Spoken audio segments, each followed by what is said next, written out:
ಎಲ್ರಿಗೂ ನಮಸ್ಕಾರ. ನೀವು ನೋಡ್ತಾ ಇದ್ದೀರಾ ಟಿವಿ ವಿಕ್ರಮ. ನಾನು ಮುಮ್ತಾಜ್ ಅಬ್ದುಲ್ ನೆಲ್ಲೆಡ್ಕ. ವೀಕ್ಷಕರೇ, ಭಾರತದ ರಾಜಕೀಯದಲ್ಲಿ ಈಗ ಸದ್ದು ಮಾಡ್ತಾ ಇರುವಂತಹ ಒಂದು ದೊಡ್ಡ ಪ್ರಶ್ನೆ, ರಾಹುಲ್ ಇಟಲಿ ನಿಜವಾಗ್ಲೂ ಭಾರತೀಯ ನಾಗರಿಕ ಹೌದಾ ಅಲ್ವಾ? ಯಾಕಂತಂದ್ರೆ 20 ವರ್ಷಗಳಿಂದ ಮುಚ್ಚಿಟ್ಟಿದ್ದಂತಹ ಒಂದು ವೆರಿ ಇಂಪಾರ್ಟೆಂಟ್ ಫೈಲ್ ಈಗ ಕೋರ್ಟ್ ಮುಂದೆ ಬರೋದು ಇದೆ. ಹೈಕೋರ್ಟ್ ಹೇಳಿರುವಂಥ ಆ ಒಂದು ಫೈಲ್ ಬಗ್ಗೆ ಈಗ ಇಡೀ ದೇಶ ಉತ್ತರಕ್ಕೋಸ್ಕರ ಕಾಯ್ತಾ ಇದೆ. ಹಾಗಾದ್ರೆ ಏನದು ಫೈಲು? ರಾಹುಲ್ ಇಟಲಿಯ ಭವಿಷ್ಯ ಏನಾಗುತ್ತೆ ಎಲ್ಲವನ್ನ ಇವತ್ತಿನ ಈ ಸ್ಪಾಟ್ಲೈಟ್ ಕಾರ್ಯಕ್ರಮದಲ್ಲಿ ನೋಡ್ತಾ ಹೋಗೋಣ. ವೀಕ್ಷಕರು, ನೀವು ಗಮನಿಸಿರ್ತೀರಾ, ಎನ್ ಡಿ ಎ ಅದೇ ರೀತಿ ಇಂಡಿ ಅಲೈನ್ಸ್ ಮಧ್ಯೆ ಇರುವಂಥ ಒಂದು ವ್ಯತ್ಯಾಸ. ಎನ್ ಡಿ ಎಲ್ಲಿ ಎಲ್ಲರೂ ಕೂಡ ಮೋದಿಜಿನೇ ನಮ್ಮ ನಾಯಕ ಅಂತ ಹೆಮ್ಮೆಯಿಂದ ಹೇಳ್ಕೊಳ್ತಾರೆ. ಅದು ನಿತೀಶ್ ಕುಮಾರ್ ಅವರೇ ಆಗಿರಲಿ, ಶಿಂಧೆ ಆಗಿರಲಿ, ಚಂದ್ರಬಾಬು ನಾಯ್ಡು ಆಗಿರಲಿ, ಚಿರಾಗ್ ಪಾಸ್ವಾನ್ ಆಗಿರಲಿ, ಎಲ್ಲರೂ ಕೂಡ ಮೋದಿಜಿ ನಮ್ಮ ನಾಯಕ ಅಂತ ಬಹಳ ಹೆಮ್ಮೆಯಿಂದ ಹೇಳ್ಕೊಳ್ತಾರೆ.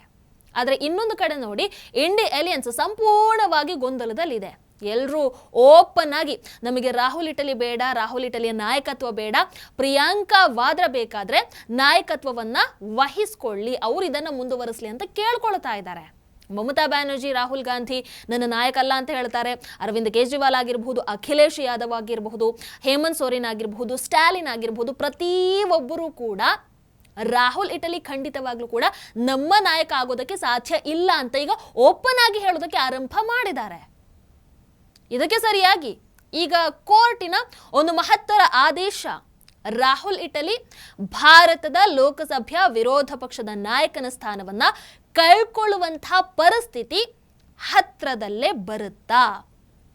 ಆ ಪರಿಸ್ಥಿತಿ ರಾಹುಲ್ ಇಟಲಿಗೆ ನಿರ್ಮಾಣ ಆಗತ್ತಾ? ವೀಕ್ಷಕರ, ರಾಹುಲ್ ಇಟಲಿಯ ಡ್ಯುಯಲ್ ಸಿಟಿಸನ್ಶಿಪ್ ವಿಚಾರ ವರ್ಷಗಳಿಂದ ಡ್ರಾಗ್ ಆಗ್ತಾ ಇರುವಂಥದ್ದು ನಿಮಗೆ ಗೊತ್ತೇ ಇದೆ. ಆದರೆ ಈಗ ರಾಹುಲ್ ಇಟಲಿಯ ಬ್ರಿಟಿಷ್ ಪೌರತ್ವದ ಆರೋಪದ ಪ್ರಕರಣದಲ್ಲಿ ಒಂದು ಮಹತ್ವದ ಬೆಳವಣಿಗೆ ಆಗಿರುವಂಥದ್ದು ಏನು?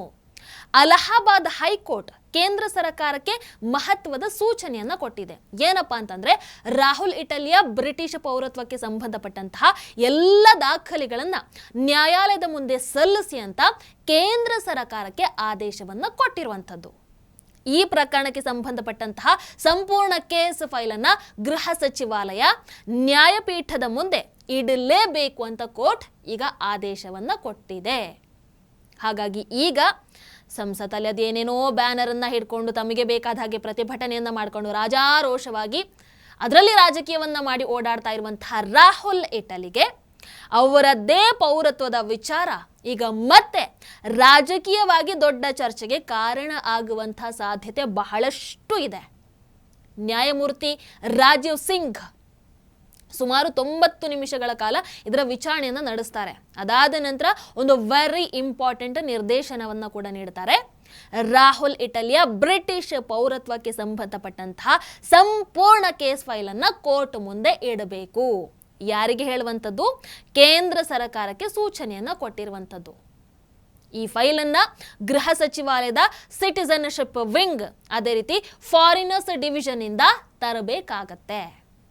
ಮಾರ್ಚ್ 19, 2026ಕ್ಕೆ ಈ ಎಲ್ಲ ದಾಖಲೆಗಳನ್ನ ನ್ಯಾಯಾಲಯದ ಮುಂದೆ ಸಲ್ಲಿಸಬೇಕು. ಅಂದ್ರೆ ಏನರ್ಥ?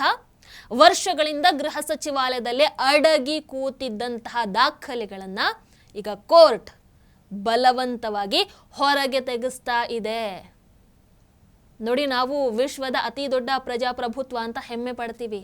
ಆದ್ರೆ ಇದೇ ದೇಶದಲ್ಲಿ ಒಬ್ಬ ವಿರೋಧ ಪಕ್ಷದ ನಾಯಕನ ಪೌರತ್ವದ ಬಗ್ಗೆ ಇರುವಂತಹ ಒಂದು ಮೂಲಭೂತ ಪ್ರಶ್ನೆಗೆ ಇನ್ನೂ ಸ್ಪಷ್ಟ ಉತ್ತರ ಸಿಕ್ಕಿಲ್ಲ ನಮಗೆ. ರಾಹುಲ್ ಇಟಲಿ 2004ರಿಂದ ಸಂಸದರಾಗಿದ್ದಾರೆ, 22 ವರ್ಷಗಳಿಂದ ಸಂಸತ್ತಲ್ಲಿದ್ದಾರೆ, 22 ವರ್ಷಗಳಿಂದ ಸಂವಿಧಾನದ ಮೇಲೆ ಪ್ರಮಾಣ ವಚನವನ್ನ ಸ್ವೀಕಾರ ಮಾಡ್ತಾ ಇದ್ದಾರೆ. ಆದ್ರೂ ಆ ಒಂದು ಪ್ರಶ್ನೆ ಇನ್ನೂ ಹಾಗೆ ಉಳ್ಕೊಂಡಿದೆ. ರಾಹುಲ್ ಇಟಲಿ ನಿಜವಾಗ್ಲೂ ಭಾರತದ ನಾಗರಿಕ ಹೌದಾ ಅಲ್ವಾ? ಭಾರತವನ್ನ ಕಂಡ್ರೆ ರಾಹುಲ್ ಇಟಲಿಗೆ ಇಷ್ಟ ಇಲ್ಲ ಅನ್ನುವಂಥದ್ದು ಎಲ್ರಿಗೂ ಗೊತ್ತು. ಆತ ಭಾರತ ವಿರೋಧಿ ಅನ್ನುವಂಥದ್ದು ಕೂಡ ಎಲ್ರಿಗೂ ಗೊತ್ತು. ಯಾಕಂದ್ರೆ ಇತ್ತೀಚೆಗೆ ಅವರೇ AI ಸಮಿಟ್ನಲ್ಲಿ ತನ್ನ ಪಕ್ಷದವರ ಕೊಡುಗೆಯನ್ನ ಬಹಳ ಹೆಮ್ಮೆಯಿಂದ ಹೇಳ್ಕೊಳ್ಳಿಲ್ವಾ? लोग कहते हैं AI, सुना होगा आपने AI? सुना? यहाँ पे अभी जो समिट हुआ था, सुना आपने? हाँ, कर दिया काम यूथ कांग्रेस वालों ने.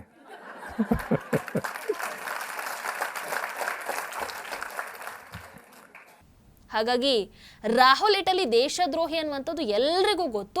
ಆದರೆ ಒಫಿಷಿಯಲ್ ಆಗಿ ಭಾರತದ ನಾಗರಿಕ ಈತ ಹೌದಾ ಅಲ್ವಾ ಈ ವಿಚಾರ ಗೊತ್ತಾಗಬೇಕಷ್ಟೇ. ಅಂಡ್ ಗೊತ್ತಾಗಬೇಕು ಕೂಡ. ಯಾಕಂತಂದ್ರೆ ಇಲ್ಲಿ ಒಂದು ಕುಟುಂಬ, ಇವರ ಇಟಲಿ ಕುಟುಂಬ ಸಂವಿಧಾನಕ್ಕಿಂತ ಮೇಲೆ ಇರೋದಕ್ಕೆ ಸಾಧ್ಯ ಇಲ್ಲ ಅಲ್ವಾ? ಇಲ್ಲ. ಹಾಗಾಗಿ ಈಗ ಕೋರ್ಟ್ ಒಂದು ವೆರಿ ಇಂಪಾರ್ಟೆಂಟ್ ಫೈಲ್ ಅನ್ನ ಕೇಳಿದೆ ಅಷ್ಟೇ. ಬಟ್ ಇದಕ್ಕೆ ಮುಂದೆ ಒಂದಷ್ಟು ರಾಜಕೀಯ ಉತ್ತರಗಳು ಖಂಡಿತವಾಗ್ಲೂ ಬರಬಹುದು. ಕಾಂಗ್ರೆಸ್ ಇದು ರಾಜಕೀಯ ಪ್ರತೀಕಾರ ಅಂತ ಕೂತ್ಕೊಳ್ಬಹುದು.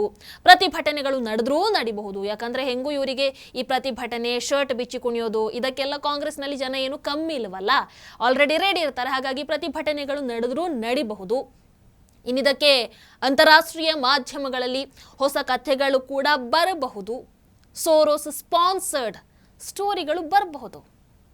ಇದಿಷ್ಟೇ ಅಲ್ಲ, ನಿಮಗೆ ಗೊತ್ತು ರಾಹುಲ್ ಇಟಲಿಯ ಈ ಪೌರತ್ವದ ವಿಚಾರ ಇಲ್ಲಿವರೆಗೂ ಬರೋದಕ್ಕೆ ಮುಖ್ಯ ಕಾರಣ ಭಾರತೀಯ ಜನತಾ ಪಕ್ಷದ ಸದಸ್ಯ ಎಸ್ ವಿಘ್ನೇಶ್ ಶಿಶಿರ್ ಅವರು ಸಲ್ಲಿಸಿದಂಥ ಅರ್ಜಿಯನ್ನ ವಿಚಾರಣೆ ಮಾಡಿದ ನಂತರನೇ ಈಗ ನ್ಯಾಯಾಲಯ ಈ ಫೈಲ್ ನಮಗೆ ಬೇಕು ಅಂತ ನಿರ್ದೇಶನವನ್ನು ಕೊಟ್ಟಿರುವಂಥದ್ದು. ಅವರು ರಾಹುಲ್ ಇಟಲಿ ವಿರುದ್ಧ ಬೇರೆ ಬೇರೆ ಕಾನೂನುಗಳ ಅಡಿಯಲ್ಲಿ FIR ದಾಖಲಿಸಬೇಕು ಅಂತ ಕೂಡ ಪಾಪ ಅರ್ಜಿಯನ್ನ ಹಾಕಿದ್ದಾರೆ.